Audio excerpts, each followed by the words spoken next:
No solo México, el mundo entero vivía tiempos convulsos.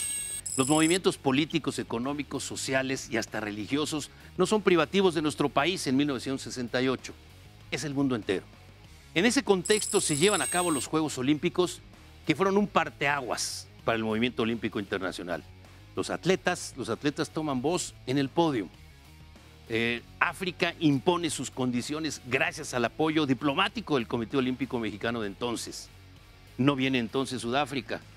Muchos temas por tratar con la presencia de la medallista Maritere Ramírez, y estaremos platicando de esto y demás temas, vivencias de México 68. Le invito a que nos acompañe la próxima hora.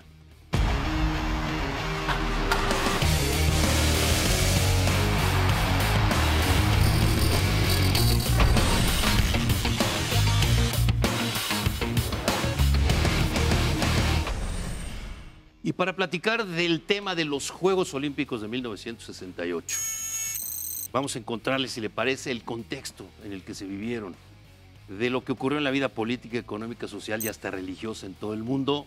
Ya en muchas mesas de análisis se ha comentado, nosotros lo comentaremos en relación a los Juegos Olímpicos de México, el parteaguas, y usted seguramente tendrá la mejor opinión. El día de hoy, pues tenemos una mesa de lujo. Claudia Ruiz, compañera, amiga, representante de atletas, pegada al deporte, pues mañana, tarde y noche, desayuno, comida y cena, ¿sí? Algo por el estilo. Hasta en la Gracias cena, ¿no? por la invitación. No, y con Claudia vamos a platicar desde luego el después, el para qué de estos Juegos. Y por supuesto, me da muchísimo gusto y es un privilegio contar con tu presencia, Maritere Ramírez, medallista olímpica del 68. De esas que a veces usted escucha, fueron 9 medallas. Bueno, una de esas 9 medallas, y es una de esas 9 medallas, la de Maritere Ramírez. ¿Qué tal? Mucho gusto estar contigo. Te agradezco Gracias. muchísimo tu presencia, muchísimo. Y Gracias. si les parece a ustedes, vamos a arrancar en un contexto. ¿Por qué los Juegos Olímpicos de México? Los Juegos Olímpicos de México se obtiene la sede en 1963, en uno de los congresos del Comité Olímpico Internacional en Tokio. Costumbre que se tomó en esa época y que sigue ahora, de organizar estos congresos en la sede del que viene, ¿no? En Tokio era el Tokio 64. En aquel contexto de 1963, cuando México vuelve a pedir una sede olímpica y que no nos las habían concedido, pues yo estaba muy chico, pero a mí tuve la fortuna de platicar muchas veces con el doctor Eduardo Hey. De hecho, nací con él. Es que el primero que me conoció fue el doctor Hey. Mira, el doctor de mi mamá. Sí. El arquitecto Pedro Ramírez Vázquez hacía una gran mancuerna y me platicaba este contexto. Los rivales de México eran Detroit y Lyon, Francia.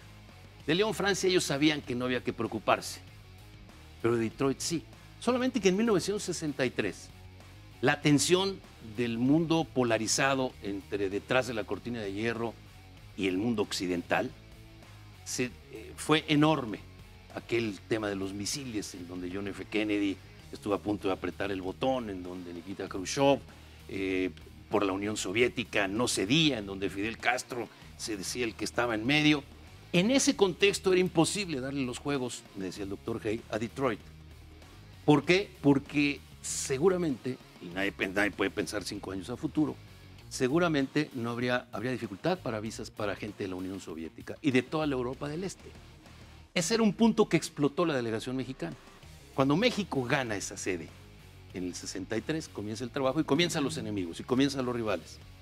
El principal rival que tuvo que vencer México, y la historia lo marca así, no aceptado por el doctor Hay, no aceptado por don Pedro Ramírez Vázquez, yo me tendría que poner de pie para mencionarlos a los dos, era Avery Brundage, el presidente del Comité Olímpico Internacional. ¿Por qué era el gran rival? Porque era un tipo draconiano, segregacionista, un tipo, y permíteme la expresión, que había escalado las posiciones a través de la alcurnia del Comité Olímpico de los Estados Unidos. Él vivía en Chicago. Él tuvo que ver mucho en la decisión, entonces no era el presidente del Comité Olímpico Internacional, cuando Jim Thorpe, el atleta más grande de los años 20, gana el decatlón, llega a los Estados Unidos de regreso en el barco, con su medalla, con su título, y era tan versátil, bueno, regresemos a los años 20, y perdón que me estoy extendiendo, pero es el contexto. Jim Thorpe es acusado de cobrar $50 por cada partido de fútbol americano que jugaba en lo que después sería la NFL. Y entonces era profesional después. Y alguien dijo, yo lo recuerdo en un partido en no sé dónde. Y le arrancaron las medallas. ¿Quién se las devolvió? Juan Antonio Samaranch. Al deportista que es uno de los más grandes del siglo. Este hombre manejaba el Comité Olímpico de Estados Unidos y el Comité Olímpico Internacional, y por abajo del agua empieza a manejar que Sudáfrica venga a los Juegos Olímpicos de México. Y a tal grado lo hace que prácticamente se da por hecho. Cuando se entera de esto, que podría ser una confederación del continente negro, como siempre se le llamó a África, dijo, va el boicot. Y Avery Brundage se siente víctima del boicot. Y entonces no les hace caso. Empieza a parecer que vendría a Sudáfrica. Hay una delegación de México, una delegación que viaja a Chicago y que al Congreso del Comité Olímpico Internacional, con la Carta Olímpica en la mano, tira a Sudáfrica y tira lo que había propuesto, pero no propuesto, Avery Brundage. Y viene a África. Y llega a África para quedarse. En ese contexto llegan los africanos, tus compañeros, Maritere, de la Villa Olímpica. Y llegan y se apoderan con su simpatía, con su no diría que candidez, ¿no? Abebe Bikila había ganado los Olímpicos de Roma descalzo, etíope. Y repitió en Tokio 64. Y en México reventó. Pero aparecieron los africanos, que los seguimos viendo en los maratones. A México se le debe, y a la política mexicana, en este caso deportiva, que África haya tenido esa oportunidad en México.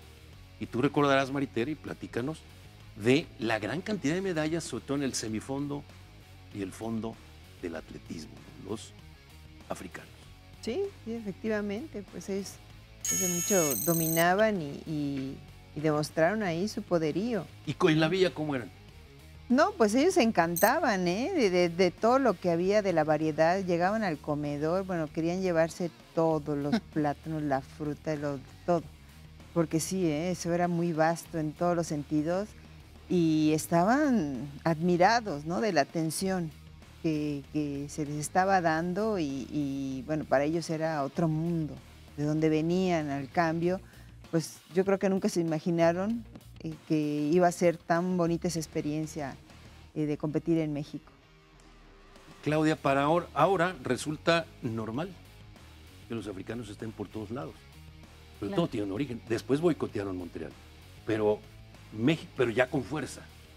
Claro, yo creo que México 68 marcó historia no solamente para el país, sino para Sudáfrica, para otros países, para la misma mujer, ¿no? Se iniciaron algunos retos por ahí, el ejemplo de las mujeres, ¿no?, que empiezan a subir al podio, la primera vez que practican tiro deportivo o que compiten en tiro deportivo. Eran los tiempos en los que se hablaba también de igualdad racial, de igualdad de género. Entonces, como lo comentas, era un movimiento internacional, no solamente del país, ¿no? Se hablaba, pero no se daba. Se hablaba. Sí, también muchas pruebas se iniciaron para las mujeres ahí. La tuya, la de mía, 800 metros. por ejemplo. ¿Cómo van a nadar 800 metros las mujeres? Así no, es imposible. Y a los 14 años de edad. Y a tus 14 Sí, años. y 400 era la máxima prueba, ¿no? Y había 1500 para hombres. Entonces dijeron, no, es mucho para mujeres 1500, que yo nadaba 1500, nadaba normalmente en eventos los 1500, pero decidieron poner el 800, que bueno, ya era un gran avance para la mujer, que hubiera más pruebas. 1500 metros, 1,5 kilómetros. Yo acostumbro nadar, pero mal. Yo nado por tiempo. A ver, 30 minutos, ¿cuántas vueltas doy? Ya no las cuento. Maritere sigue nadando 1500 metros cada tercer día. Bueno, es parte de su cultura. Claro. Cultura que aparece espontánea porque no había el fomento al deporte y mucho menos en las mujeres. Claro. Pues no, realmente los Juegos vinieron, como tú decías, un parteaguas, porque empezaron a apoyar el deporte, se construyó el CEDOM, no había dónde entrenar, nosotros no teníamos dónde entrenar. En la alberca de 50 metros íbamos a competir en la alberca de 50. Nos íbamos hasta la alberca de aquí, del Poli, en Zacatenco, a entrenar Y además, bueno, pues no teníamos un buen entrenador, cuando se trajo un norteamericano para que nos preparara, y bueno, se trajeron en muchísimos deportes, que fue lo que ayudó mucho. Pero es decir, nos preparara. Pero ¿cómo llegaste tú a estar en nos prepara? ¿Cómo llegaste a una preselección? Bueno, yo desde que empecé a ganar, cuando empecé a nadar a los 7 años. Y estuve en varios clubes donde, bueno, tuve muy buenos entrenadores y ya se empezaba a hablar. Yo recuerdo que vi los Juegos de Tokio por televisión y es cuando yo dije, ay, yo voy a ser olímpica y voy a ganar una medalla olímpica, pero pues nunca me imaginé que fuera a llegarme esa oportunidad tan rápido. Y ya poco después empiezan a manejarse ya que se van a celebrar en México. Yo cuando me entero y se empiezan a construir los escenarios, la alberca olímpica, el CEDOM, y se integra una preselección, un grupo de nadadores, los mejores que había, dirigido por 3 o 4 entrenadores mexicanos. Y ellos nos empiezan a preparar, veníamos para acá a entrenar. Y ya 2 años antes, fíjate, sí fue muy rápido. Ya cuando estábamos entrenando en el CEDOM, llegan los entrenadores extranjeros. Y así, a marchas forzadas. Y nos empiezan a dar fogueo en Estados Unidos y todo esto, pero bueno, fue rapidísimo, increíble, ¿eh? Pero muy, muy rápido. Rapidísimo, se nos fue el primer bloque. Nos vamos a ir a una pausa, regresamos.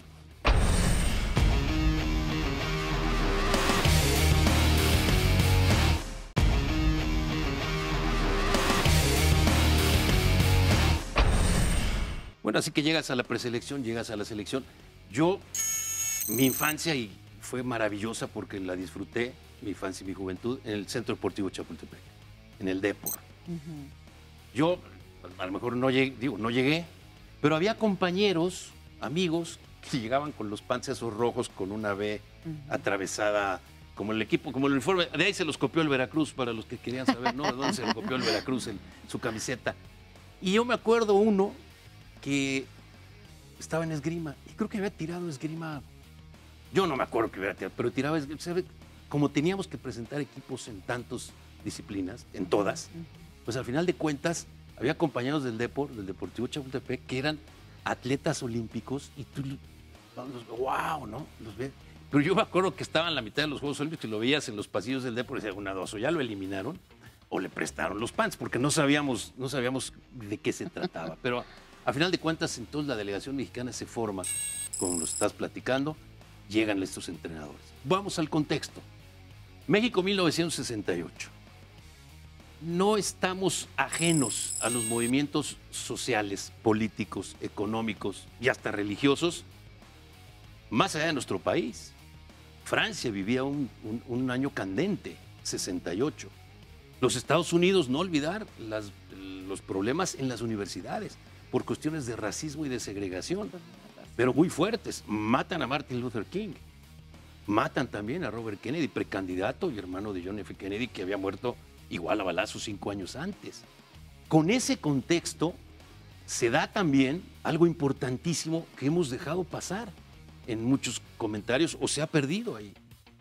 El antisovietismo que teníamos en nuestro país por default, permítanme la expresión, por inercia, porque solo recibíamos propaganda de los Estados Unidos. Nunca tuvimos en educación, como educación, las notas, tampoco había tantos canales de televisión, había periódicos, había pocas estaciones de radio y obviamente mucha influencia de los Estados Unidos. Por tal motivo, éramos antisoviéticos por default. No, más que antisoviéticos, no éramos prosoviéticos. Encima de esto, en ese verano, bueno, en la primavera, antes que en la primavera, viene la primavera de Praga. ¿Qué es la primavera de Praga? En la primavera de Praga, Checoslovaquia, que vivía bajo la influencia de la Unión Soviética, hay que recordar que la Guerra Mundial había terminado 20 años antes, no era tanto, y que el muro de Berlín se había construido no solamente al terminar la guerra, sino de facto, ya como hecho, pues hasta mediados de los 50, principios de los 60 se alzaba más el muro de Berlín. Y ese muro de Berlín no era solamente algo simbólico, era una realidad. Los que tuvimos oportunidad y fortuna de conocer la Europa socialista antes de la caída del muro de Berlín, yo me recuerdo el primer Gran Premio de Fórmula 1 que yo transmití desde Hungría.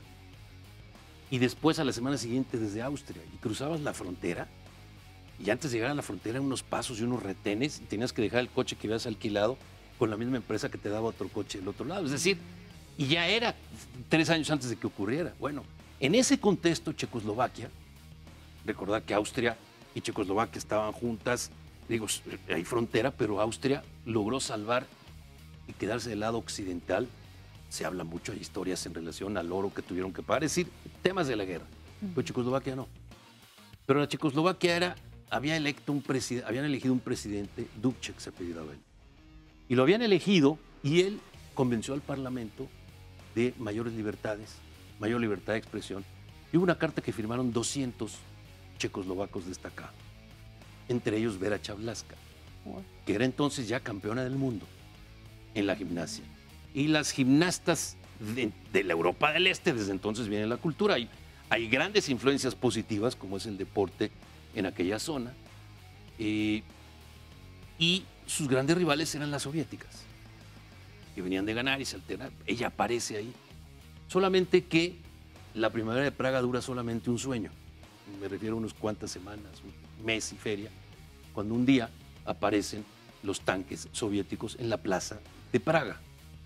Y entonces se tira todo, se regresa al viejo sistema del Partido Comunista, y quienes firmaron aquella carta, muchos tienen que huir, otros son apresados. Al presidente Dubček y a otros extraordinarios, estoy hablando de literatos, poetas, pensadores, los pusieron a barrer las calles en uniforme de presos.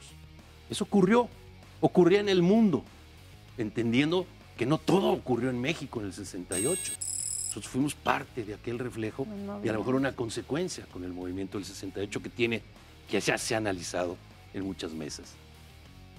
Vera Chavlaska tiene que salir de Praga por el miedo a que y cuando pueden comunicarse con ella, Vera Chavlaska, que se convirtió, insisto, en la reina de los Juegos, se le permite a ella y otros atletas que habían firmado aquella carta, se les permite asistir por la presión y por la necesidad de resultados. Al final de cuentas ella viaja a México. Algunos habíamos escuchado de ella, pero no conocíamos esta historia que les estoy platicando. Cuando las competencias de gimnasia, que por cierto fueron en el auditorio, Sí. en el Auditorio Nacional, mis hermanas fueron las ganonas en los pocos boletos que había en la casa, porque ellas sí fueron. ¿Sí? Pero veíamos por televisión los juegos. Decían que los transmitían a color, pero en la casa no había más. Teníamos una tele en blanco y negro y ya, ¿no? Mi papá decía, para 6 hijos, ahora pónganse ahí y ya. ¿Y qué ocurría?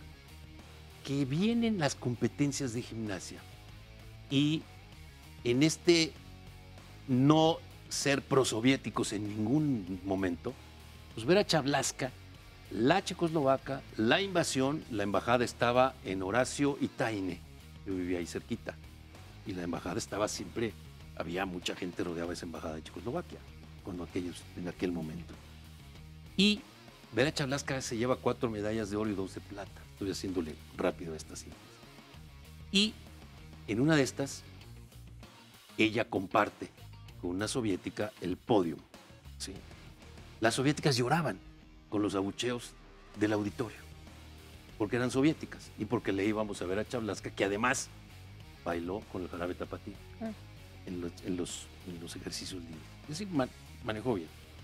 El himno de Checoslovaquia suena, ella lo canta, se emociona, y cuando suena el himno soviético, cuando suena de sonar el himno soviético, cuando se escuchan las notas del himno soviético, ella agacha la cabeza. Lo entendimos hasta años después. Ella protestó. Pues ella traía sus protestas, ¿sí? Ella traía su protesta al podio. Ahorita vamos a ver otras, ¿sí? En este entorno, Maritere, vivía México un tema, unas manifestaciones, un tema que había hecho explosión el 2 de octubre, 10 días antes de que tú desfilaras en la ceremonia inaugural. Hay quien dice que sí, hay quien dice que no. Insisto, a 50 años revuelves los recuerdos. ¿Cómo vivieron los atletas mexicanos y en general la realidad del México de afuera, que tampoco era tan obvio porque muchos fuimos a los Juegos en los mismos autobuses, en los mismos, no se veía la violencia en la calle, a pesar de lo que había ocurrido el 2 de octubre, que nos dimos cuenta después. Sí. Mira, yo lo que recuerdo es que yo ya estaba viviendo en la Villa Olímpica y por recomendación de mi entrenador, nos dijeron que no viéramos televisión, o sea, noticieros, que no viéramos periódicos ni cosas, porque se hablaba mucho ya de las medallas. Correcto. ¿Quién va a ganar? ¿Cuántas medallas? O sea, siempre se habían dado estos pronósticos y eso ¿Estabas en los pronósticos? Sí, pues más o menos. Se decía que íbamos a hacer buen papel. Claro, había unos, por ejemplo, Guillermo, sí, se aseguraba que hubiera medalla. Entonces, todo esto pues te creaba más un ambiente tenso. Entonces, sí nos recomendaron que mejor nada de eso. Pero yo creo que también, digo, ya años después pienso que también él lo dijo en ese sentido, ¿no? Claro. Una forma pues muy tranquila de decir ustedes no deben de enterarse de nada y así se los manejo, que las dos cosas eran buenas, porque sí, la presión sí era bastante, ¿no? Pues México siendo sede y había expectativas, íbamos a hacer un buen papel, qué papel íbamos a hacer. Entonces yo no me di cuenta. Y uno como deportista está tan enfocado a lo que uno está haciendo, su entrenamiento, su preparación. Y yo, bueno, pues era una niña y yo encantada de irme a cambiar escuditos al Salón Internacional y a conocer todos esos grandes atletas. Y bueno, yo me maravillaba de todo lo que estaba pasando. No me di cuenta. Realmente eran dos Méxicos. Yo pienso que así era. Y la mayoría de los deportistas comentamos, no nos estábamos dando cuenta de lo que estaba pasando. Al final de cuentas, supongo que no hay un sentimiento de culpa. Que no hay un sentimiento como ocurrió 10 años después, en el 78, con la selección argentina de fútbol, en donde a la fecha se dice, ahí se sabía de las atrocidades perversas de las juntas que manejaban, ya había más medios de comunicación y muchos ignoraron. Hay quien lo dice, hay quien no lo dice, pero en el 68, bueno, para comunicarte a tu casa, que había teléfonos le echabas 20 y hablabas. Sí. No era que vinieran ni que ni No, mis celulares. papás iban a vernos y nos quedamos de ver ahí porque sí, no había esa forma de comunicación. Y sí, te digo, lo que pasa es que había mucha expectativa de lo que iba a pasar en los Juegos Olímpicos porque ya la gente sabía, había habido 3 semanas internacionales y habían venido los mejores atletas. No había sido en todos los deportes, pero estaba la natación. Entonces esos atletas como Don Scholl, Kiki Carón, Alan Mosconi, que eran unos figurones ya de los Juegos anteriores, entonces la gente estaba esperando los Juegos. Y yo creo que también eso pues, le trajo una gran alegría, ¿no? Al final ver esa fiesta mundial del deporte. Al final de cuentas, sí, efectivamente, así fue.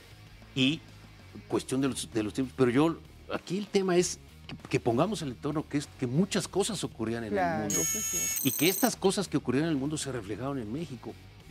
Para bien, porque el podio finalmente tuvo voz para los atletas, cada uno a su manera.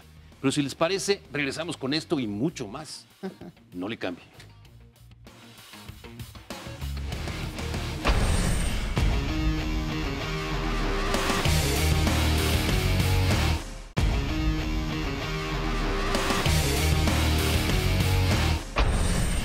Y bueno, estamos de regreso. Deportistas trascendentes de estos Juegos Olímpicos, maravillosos.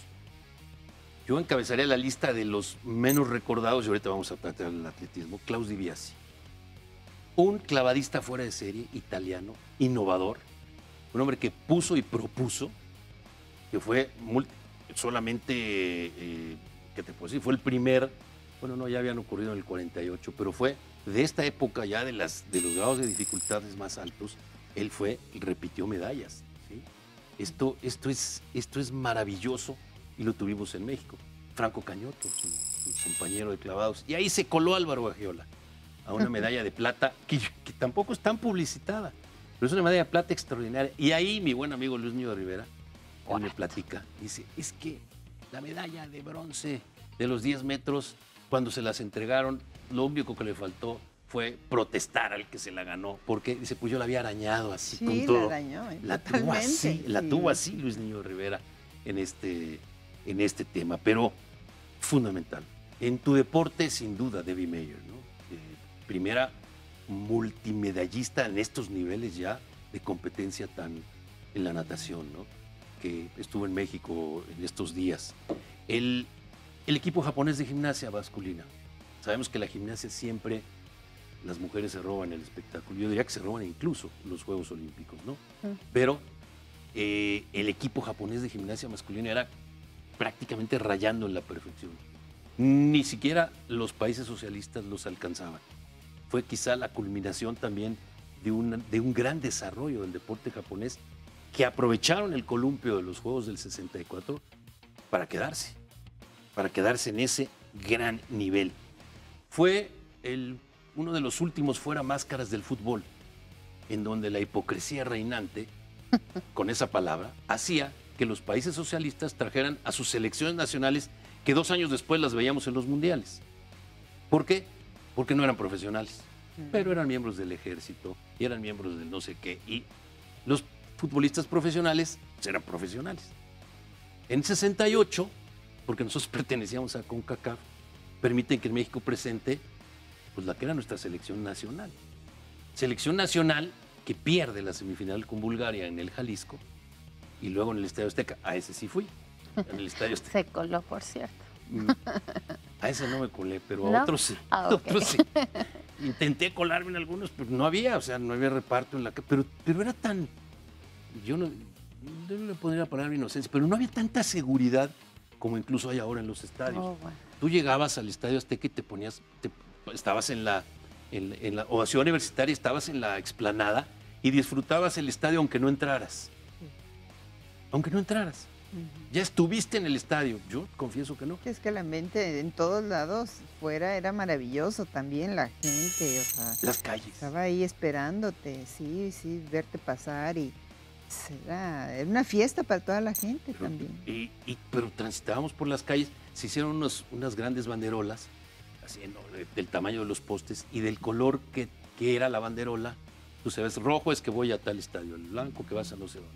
Al velódromo sí me colé, al velódromo sí. Sí, me metí al velódromo, que por cierto, para los que dicen que en octubre no llueve, cuando me colé, llovió la mitad de la competencia, entonces nada más me medio colé. Sí, pero el velódromo sí llovió. La medalla de Bob Beamont, el salto largo, se hace en una tarde lluviosa. Sí. Pues sí se daba, Sí. se daban estas cuestiones. Los mitos derribados de los Juegos Olímpicos. Los atletas que vayan a México van a caer como boliches infartados. Las semanas Por la internacionales que Maritere acaba de señalar nos derribaron parte de los mitos. Pero si ponemos en su contexto que los 100 metros planos en Ciudad Universitaria es la primera vez que un ser humano baja los 10 segundos, Jim Hines. Ah, bueno, pero no. Pero si ponemos que Wyoma Thayo, la norteamericana, también rompe el récord mundial de los 100 metros, en una final en donde en la semifinal 4 de ellas habían roto el récord mundial, entonces estamos hablando de otro contexto. Claro. Pero si además ponemos que en los 200 metros planos, Tommy Smith rompe el récord mundial, bueno, pues estamos poniéndole más todavía. Pero ese Tommy Smith y su compañero John Carlos suben y se ponen ese guante, fotografía que usted ha visto mucho en este año, es con el Black Power, uno con la mano derecha, otro con la mano izquierda, en protesta a la hora de escucharse en las notas del himno de los Estados Unidos por la segregación que se vivía en los Estados Unidos en el 68. Vuelvo al contexto, habían matado al campeón de los derechos humanos, Martin Luther King, y habían matado también a Robert Kennedy. Solamente que nadie se acuerda de Peter Norman. A lo mejor tú te cruzaste con él varias veces y no te diste cuenta. Australiano, segundo lugar de aquella prueba. Él llevaba un parche, pero no era un parche de los que regalan en Disneylandia, ¿no?, para saludar a alguien. Era un parche que también decía que se sumaba a esta protesta con 3 palabras: por la segregación que existía en Australia para sus aborígenes. Los 3 protestaron. Llegó por la cuestión mediática más el tema de los norteamericanos. Se bajan del podio. Un poco después, los 3 de 4x400 también van con sus guantes y unas boinas, pero como eso se echaban relajo, nadie les hizo caso. Pero esto sí, los expulsaron de la Vía Olímpica. Los expulsaron de la delegación de los Estados Unidos, de la delegación de Australia.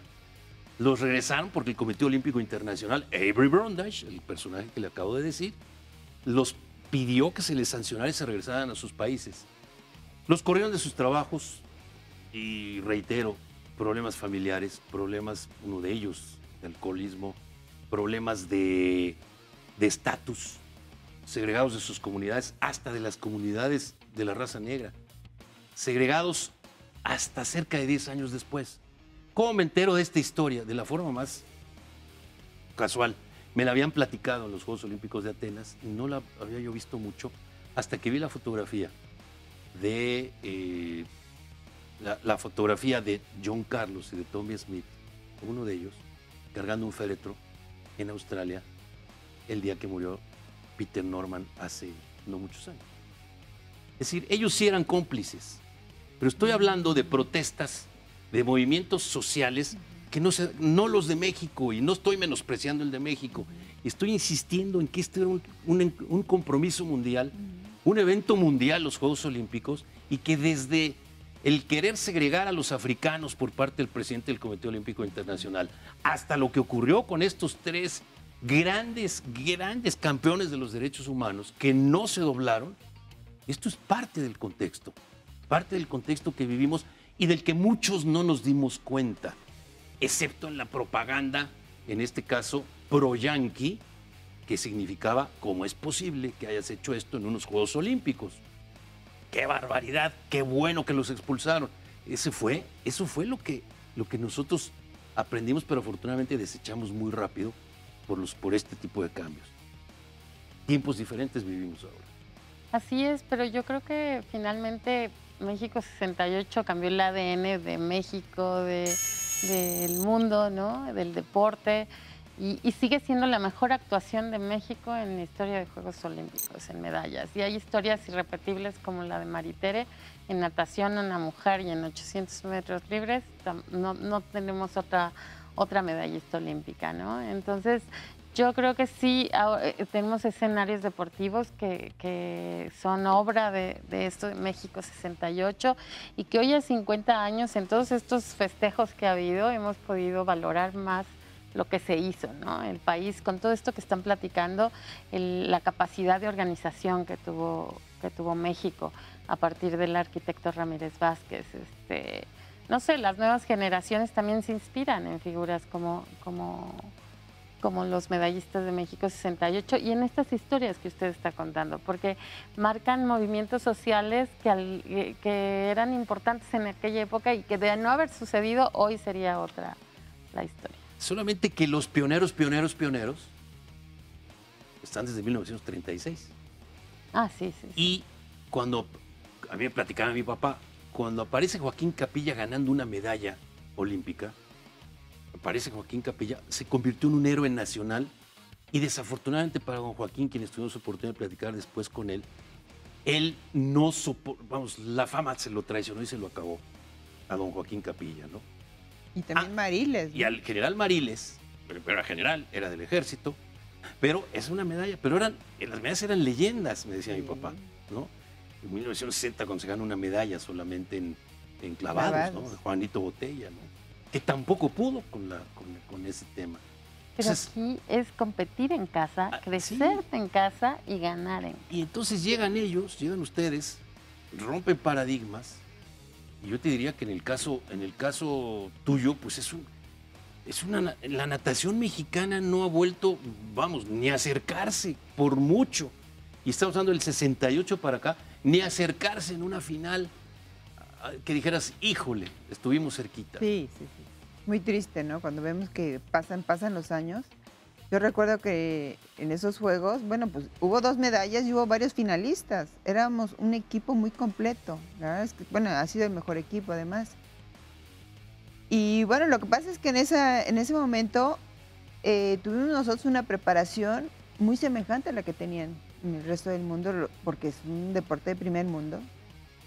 Y que, bueno, no se necesitaba tanta ciencia y eso nos hizo a nosotros prepararnos muy bien, sobre todo con el fogueo, con el entrenador y con una gran motivación. Lo que dices, Claudia, es cierto, ¿no? El hecho de que fuera en México, pues te implica 2 retos.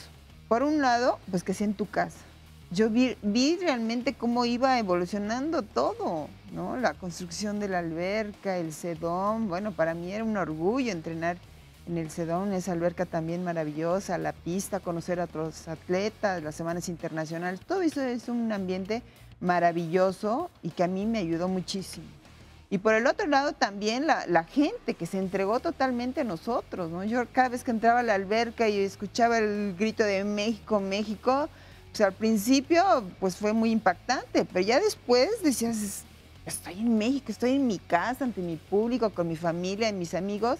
Eso la verdad te ayudaba muchísimo.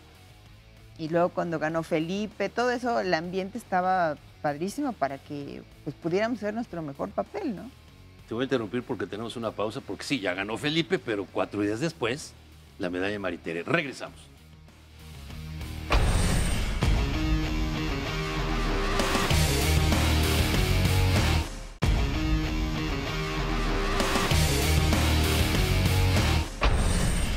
Y bueno, pues sí, ya hablaste de la medalla de Felipe, pero ahora platícanos de la tuya, ¿no? Que al final de cuentas se te iluminan los ojos, qué bien, qué padre, qué bueno, que a tal distancia en el tiempo la sigas viendo, la sigas viviendo, la sigas valorando y de repente estás en semifinales.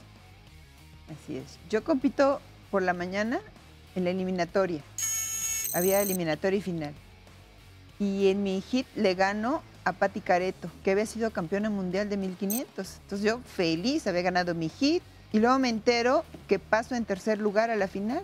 Y yo pues más contenta todavía porque eso me situaba muy bien en el carril 3.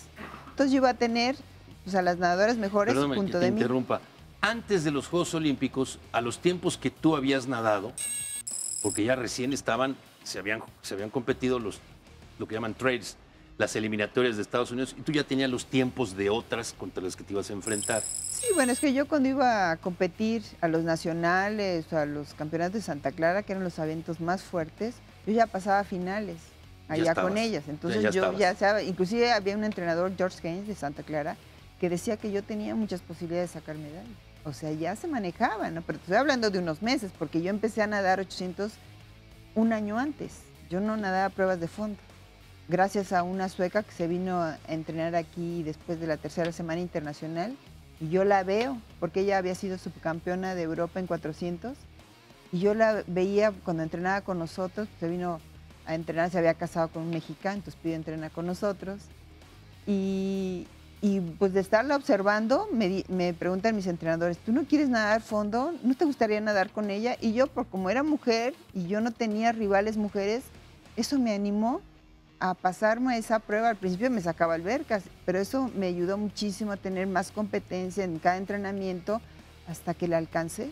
Y por eso, bueno, ya después se vio que eran mis pruebas y en las que tenía más posibilidades. A ver, después en la mañana estás entre las 3 favoritas, pero hay que recordar que en eventos como Juegos Olímpicos y como Mundiales hay atletas que están calificando, que califican, pero que tú sabes que pueden ser los que van a sorprender en la prueba final, los que no entregaron todo en la mañana y sí se recuperaron. Además, en esa época competían 3 por país, entonces eran 3 norteamericanas, las australianas, había alemana, o sea, pues estaba súper reñido, ¿no? ¿Y entonces? Pero pues yo tenía muchísima confianza, además yo conocía a Karen Moras porque su entrenador había venido y me había dicho que yo iba a competir con ella, que ella hacía tiempos muy parecidos. Entonces yo decía, yo voy a competir con ella y yo le voy a ganar. Entonces ella compitió en el 4, el carril había pasado en primer lugar y yo en el 3. Y yo decía, bueno, el día 22 después de la eliminatoria gana Felipe su medalla. Entonces, bueno, pues todavía la motivación era más. ¿Te motivó? Sí, claro, a mí me encantó. Sí podemos. Sí, estaba súper motivada. Y 2 días después, el 24, yo compito la final. Entonces, bueno, pues eso, con todo lo que había pasado, toda mi preparación, dejé de estudiar un año para poderme dedicar más a los entrenamientos y pues estaba yo en México, todo eso, pues. Te voy a interrumpir tantito. Cuando tú dices, me sacaba albercas, la competencia de Maritere son 16 vueltas, a la 8 por 2, 16, Pitágoras no se equivoca, 16 vueltas, o sea, te sacaba albercas y después lo alcanzas y después estás ahí. Ahora, y ya viene la vuelta 15, ¿no? Ahora vas a la última, ¿ya? ¿Sí escuchas a la gente o no? Sí, normalmente cuando tú te echas a la alberca no escuchas, pero 10,000 personas gritándote, por supuesto que yo los tenía aquí todos. Y al Aero México, tú Así intuías que estabas en las primeras posiciones. Así es, eso me indicaba que yo estaba ya por medalla. Yo veía por debajo, en esa época no usábamos gobles, pero yo veía, bueno, pues que Pam ya se me había adelantado, Debbie Meyer seguramente era la campeona mundial, buenísima, entonces bueno, ella ya. Y si la gente me estaba gritando era que yo estaba peleando la medalla. Entonces los últimos 400, porque ella al principio se me adelanta y después yo, después de los 400, la empiezo a alcanzar, hasta que en los últimos 200 vamos brazada con brazada. Y ya los últimos metros yo ya decido no respirar y nado lo más fuerte que pude y me aviento a la orilla. Yo siento que toco antes, pero en ese momento volteo al reloj y no aparecía nada. Nada más aparecía Debbie Meyer y Pam Plus. Y el tercer lugar nada. Porque el cronómetro no sacaba centésimas, porque yo gané por centésimas. Ahí aparecía décimas nada más. Entonces fueron segundos interminables, ¿eh? Debbie Meyer estaba en la orilla, agarrada del carril, y me decía, tú ganaste. Pues ella lo veía como foto finish. Porque ya lo había visto y estaba en el mejor lugar, estaba esperando a que usted llegara. Exactamente. Esa medalla de bronce que fue maravillosa, que forma parte de esto, de nuestra delegación mexicana y de nuestra cultura. En unos Juegos Olímpicos, insisto, en donde aparece Bob Beamont, ¿no hemos platicado de él? Bob Beamont había ganado 11 de las 12 pruebas que se habían celebrado en el año. Entonces venía de ser el favorito. Cuando Bob Beamont va a saltar, falla en el primero. Y aparece el ganador del Ralph Boston, su compañero, y le dice, si estás precipitando, algo le dice, según él, te estás precipitando, estás pisando antes, aflójale, hazle, ponle.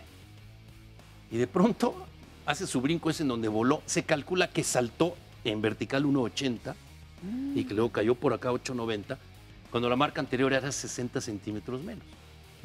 Cuando lo van a felicitar, le dice, ¿para qué te dije ese consejo? ¿Sí? Su compañero de equipo, que era su entrenador. ¿Qué le había pasado a Bob Beamont? Bob Beamont de la Universidad de Texas en El Paso.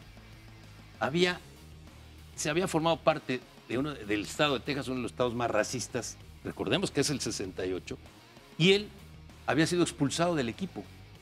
Entonces no tenía entrenador. Y él había entrenado solo. Y su compañero, al que después él le gana, es quien le ayuda. Estas historias no son olímpicas, son historias humanas, son historias de verdad, como la que tú acabas de platicar. Son de esas historias que dices, aquí está, Bob Beamont. Ese brinco descomunal, que el récord que dura 23 años hasta ser roto, ¿no? Hay que recordar que un atleta tan completo como Carl Lewis, que Carl Lewis ganaba el 100, ganaba el 200, ganaba el 4% y ganaba el salto largo. Carl Lewis, víctima de aquel boicot cacahuatero del presidente Carter, porque Carl Lewis debió competir en 80 y compitió en los demás, 84, 88, 92. Y ese es lo que frustra a Carl Lewis. Una vez platiqué con él, ¿saben dónde? En Japón, en un Gran Premio de Fórmula 1. Él estaba invitado acá. Carl Lewis, yo sí lo reconocí. A Carl Lewis. Y esto le frustra en relación a Usain Bolt, por ejemplo. Tú esas cosas. Es decir, son historias verdaderas, historias humanas. Y el calor de los Juegos Olímpicos de México nos dan ya para ir cerrando. Primero que nada, que los podiums hablaron en tu entusiasmo hacia la gente, le devolviste a la gente, digamos, no su boleto, pero sí le diste a la gente, cada una de las 9 medallas era un triunfo de todos. ¿Qué selección nacional? Ni qué, ese era México 68 con atletas olímpicos individuales en deportes que solo recordamos cada 4 años, desafortunadamente. Pero cada evento, Y ahora obviamente se magnifican con yo estuve ahí, No, este era de ustedes y se dio de esa manera. Los atletas internacionales, los de todo el mundo que llegaron, los africanos se sintieron recibidos, liberados por 15 días. Hasta que regresaron a su continente a seguir siendo segregados. ¿Por qué Sudáfrica no venía? Por la segregación que se vivía en aquella época. Era una discriminación nazista, le llamaban, y no quito la expresión. El hecho comenzaron las pruebas antidoping en México 68, la televisión a color, como comentábamos hace un momento, y por supuesto yo me quedaría con algunos cuartos lugares que tú viviste antes de irme, antes de terminar el programa. Juanito Martín. Ay, 2 cuartos. Ahí está, la expresión de una compañera de Juanito Martínez. ¿Por qué digo Juanito Martínez? A lo mejor usted no ha escuchado de él. Los 5,000, eran los 5 y los 10,000. Y este hombre le habían prometido en Xochimilco que le iban a dar una casa si se ganaba una medalla. Se ganó 2 cuartos lugares. 2 cuartos lugares. Y la organización le pasó por encima. Los políticos que se lo prometieron le pasaron por encima. Y a Juanito lo dejamos olvidado. Esas son historias. Es distinta, como comentamos, en este caso de Luis Niño Rivera. Sí, ¿no? también. Sí. Pero de Juanito Martínez sí, es algo que te puede y que te frustra. duelen. Sin duda. Bueno, tú lo acabas de decir ahorita, ¿no?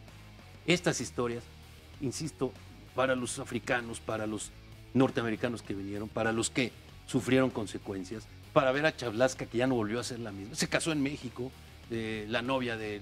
Sí, se casó. La novia de México. Ajá, la novia. Se casa Sí. en la catedral y terminan los Juegos Olímpicos y tiene que regresar.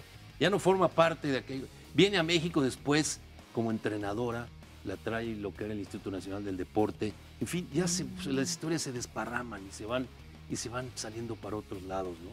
Las soviéticas recuperan en Alemania el prestigio y dominan y después llega y se van dando todas estas historias en donde uno de cada uno.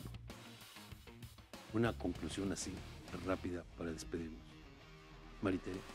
Pues mira, estos 50 años que se conmemoran, la verdad ha sido maravilloso. Como tú dices, me emociono porque recuerdo todas estas vivencias. El 12 de octubre que, bueno, se hizo también un evento muy bonito, pues volver a reencontrarme con tanta gente que no veía hace muchísimo tiempo y hacer comentarios de todo eso y que las nuevas generaciones sobre todo conozcan de lo que México fue capaz de realizar y que pues fue un logro deportivo. En muchos temas México destacó y sigue siendo reconocido como un excelente evento por los que participamos y por los que pudieron verlo. Claudia. Pues yo creo que nos quedamos con este legado de México 68, todo lo que se está recordando, pero hay mucha historia por escribir. Entonces yo espero que las nuevas generaciones se inspiren en lo que fue México 68, porque a los siguientes Juegos fuimos país de 1 o 2 medallas, ¿no? Entonces todavía existe el reto de romper esas 9 totales y yo creo que ellos son inspiración para las nuevas generaciones. Y por qué no pensar que México puede organizar otros Juegos, Sí. que ese es otro tema, ¿no? Pero que creo que podemos, ¿no? Más adelante. Ofrecemos y deseamos la amistad con todos los pueblos de la tierra. Fue el eslogan, o fue la frase, o la oración que marcó a los Juegos Olímpicos de México 68. Y se convirtieron en un parteaguas que hizo honor a esa frase, a pesar, o con, o acompañado, o paralelo, porque no podemos sacar a los Juegos del contexto de los movimientos políticos, económicos, sociales y hasta religiosos que vivía el mundo entonces. Muchísimas gracias por su presencia, gracias a nuestros compañeros del staff, allá arriba también, y por supuesto, le agradezco mucho su atención y su preferencia. Nos vemos la próxima semana, Palco a Debate, aquí, en la pantalla de Canal 11.